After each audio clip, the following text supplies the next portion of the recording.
안녕하세요. 전 세계에 계신 CBN 청취자 여러분, 하나님의 말씀으로 사랑과 행복을 전하는 기도력 방송입니다. 오늘은 11월 11일 목요일입니다. 기도력 제목은 보이지 않는 분입니다. 목사님께서 주제 말씀 읽어주시겠습니다. 믿음으로 애굽을 떠나 왕의 노함을 무서워하지 아니하고 곧 보이지 아니하는 자를 보는 것 같이 하여 참았으며. 히브리서 11장 27절 말씀입니다. 찬미가 224장 내가 매일 기쁘게 이 찬미 함께 부르시고 아침 기도력 말씀 묵상하겠습니다.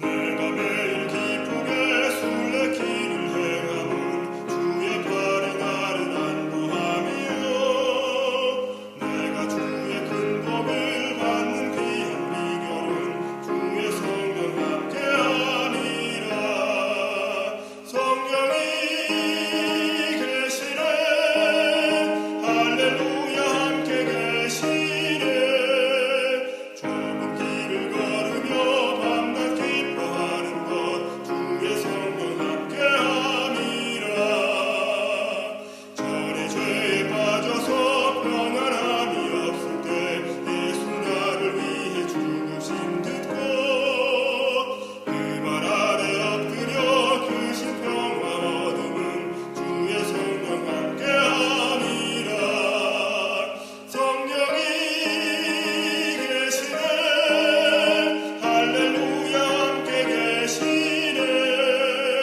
좁은 길을 걸으며 밤낮 기뻐하는 것 주의 성령 함께함이라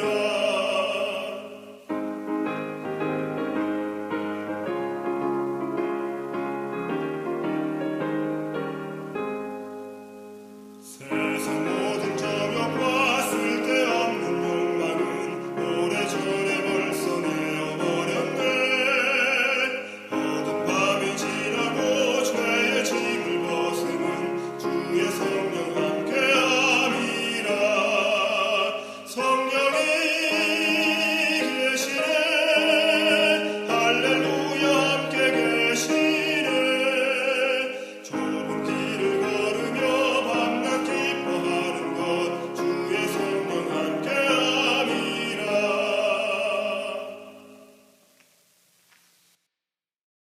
오늘 기도력은 보이지 아니하시는 하나님께서 모세를 어떻게 훈련시켰으며 그를 어떻게 사용하셨는지 기록하고 있습니다.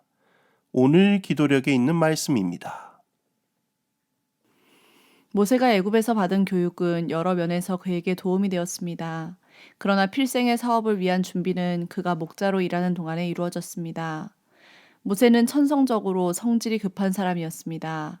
애굽에서 성공적인 군대의 지도자로서 왕과 백성의 총애를 받았기 때문에 그는 칭찬과 아첨을 듣는 데 익숙해져 있었습니다.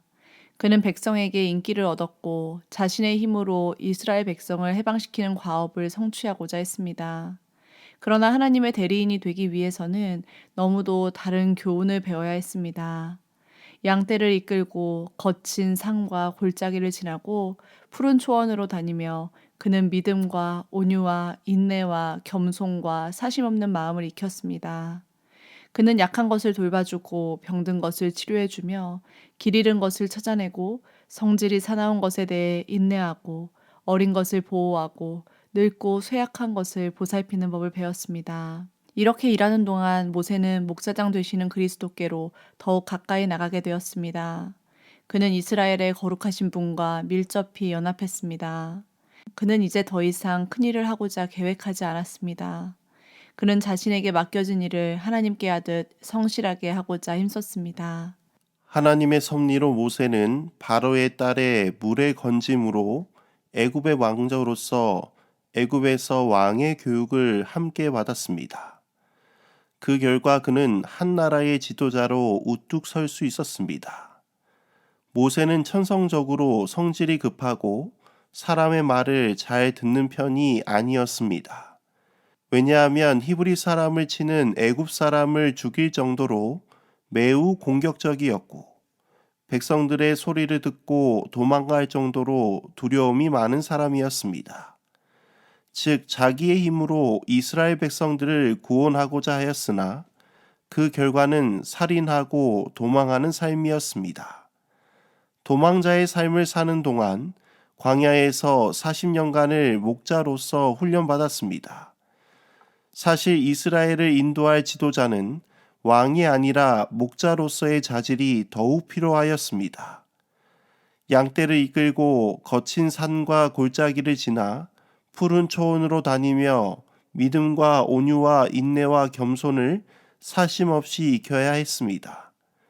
왜냐하면 이스라엘 백성들을 광야에서 40년 동안 목자처럼 무사히 인도하여야 하였기 때문입니다. 이렇게 하는 동안 모세는 목자장 되시는 그리스도께 더욱 가까이 나아갔습니다. 그는 이스라엘의 거룩하신 분과 밀접한 관계를 맺었습니다. 그 결과 그는 겸손하게 하나님께서 자신에게 맡겨주신 것을 성실하게 하고자 하였습니다. 오늘 기도력에 있는 말씀입니다. 그는 자신의 주위에 하나님께서 계심을 느꼈습니다. 자연의 모든 사물은 보이지 않는 분에 관하여 그에게 말해주었습니다. 그는 하나님을 인격적인 분으로 경험했습니다. 그리고 그분의 성품을 명상하면서 그분께서 가까이 계심을 더욱 분명하게 느꼈습니다. 그와 같은 경험 후에 모세는 목자의 지팡이를 권능의 지팡이로 바꾸고 양떼를 떠나 이스라엘의 지도자가 되라는 하나님의 부르심을 받았습니다. 그러나 하나님의 명령 앞에서 그는 자신감이 없고 말이 어설프고 겁이 많은 사람에 불과했습니다. 그는 하나님의 대변인이 되기에는 부족하다는 생각에 사로잡혔지만 마침내 주님을 완전히 신뢰함으로써 부르심을 받아들였습니다. 그가 받은 사명은 그에게 최선의 정신력을 요구할 만큼 중대했습니다. 그러나 즐거운 마음으로 순종하자 하나님이 그에게 복을 주셨습니다. 그리하여 일찍이 사람에게 위탁된 사업 중 최고의 사업에 적합할 정도로 말이 유창하고 긍정적이며 침착한 사람이 되었습니다. 하나님과 가까이 하는 경험으로 그는 진정한 하나님의 사람이 되었습니다. 하나님이 그를 이스라엘의 목자로 삼으시고 목자의 지팡이를 권능의 하나님의 지팡이로 바꾸시고 하나님의 대변자로 바로와 이스라엘 백성 앞에 세우게 하셨습니다. 그를 불러 사명자로 삼으시고 순종하는 마음으로 하나님을 섬기는 사람으로 세우셨습니다. 그 결과 그는 지상에서 가장 온유한 사람이 될 정도로 그리스도를 가장 닮은 사람이 되었습니다. 나중에 나와 같은 이가 나타날 것이라고 이야기할 때 그 사람이 바로 예수 그리스도가 이 땅에 나타나 하늘 가나안 땅으로 우리를 인도할 것임을 예언하고 있습니다. 사랑하는 성도 여러분, 우리는 모세처럼 때론 광야에서 아무도 없는 광야에 양을 치는 경험을 할지 모르겠습니다. 그러나 보이지 아니하시는 분께서 우리와 늘 함께 하시고 우리를 보살피고 있다는 것을 깨달아야 합니다. 그래서 그분과 인격적으로 함께하는 법을 배우고 그분의 성품을 경험할 때 우리는 모세처럼 하나님의 성품으로 변화하게 될 것입니다. 오늘 이 시간 보이지 아니하시는 예수님께서 늘 우리와 함께 하신다는 것을 느끼고 그분께 늘 가까이 하시는 우리 모두가 되기를 간절히 소망하며 말씀을 줄이도록 하겠습니다. 하늘에 계신 아버지 하나님, 오늘 이 아침 하나님의 말씀으로 하루를 시작하게 하시니 참으로 감사합니다. 오늘 보이지 아니하시는 분이 늘 우리와 함께 계시다는 사실을 배우게 되었습니다. 모세의 인생을 가장 좋은 길로 인도하셨던 하나님께서 오늘 우리의 삶도 가장 좋은 길로 인도하신다는 사실을 깨닫게 하여 주시고 늘 주님과 가까이 하는 저희들이 될 수 있도록 인도하여 주옵소서. 오늘 하루도 주님께 맡기오며 우리를 사랑하시는 예수 그리스도의 이름으로 간절히 기도드립니다. 아멘.